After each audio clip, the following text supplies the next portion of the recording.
величка. Срещу тях да тичате, няма да ги стигнете. Винаги от тях назаем ще искате.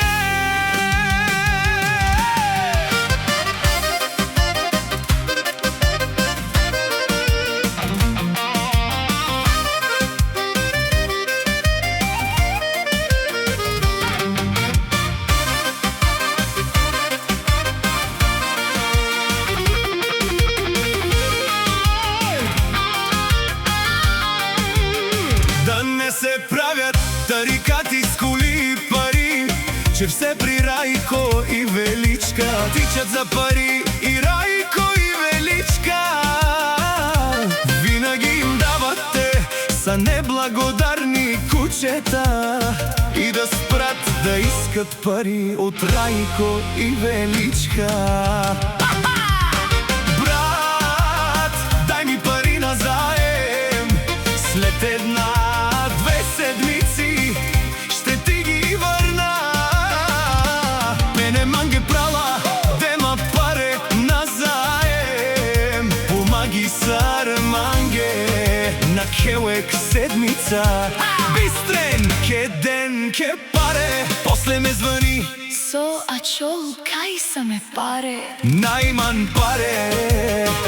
На другия ден пелай фура, пиен тайхан бареше фура. Мере паре наделен, кака мъчки в тумете уважин ман. Кай ни дав, съврем мразин ман. Ту ме гада камерен, ту ме ге бокатар. Най-сутехан Джукела башен само на празно. брат, дай ми пари назаем. След една-две седмици ще ти ги върна. А после парите ги няма, само оправдания. Студио Емил Продакшън.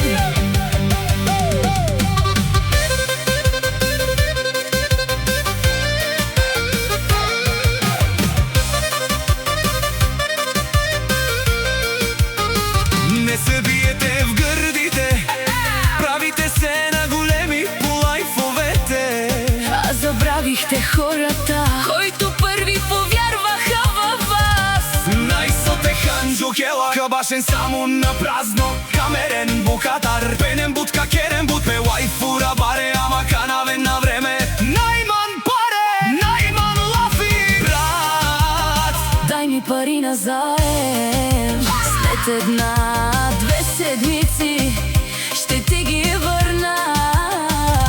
А после парите ги няма, само оправдания.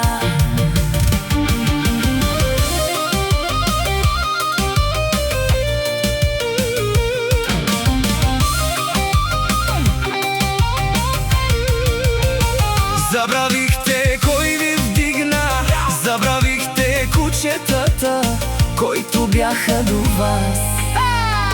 Днес се смеете, утре пак ще се молите, но няма кой да ви даде пари назаем. думата тежи повече от парите. А човекът се познава, когато дойде време да си изпълни обещанието.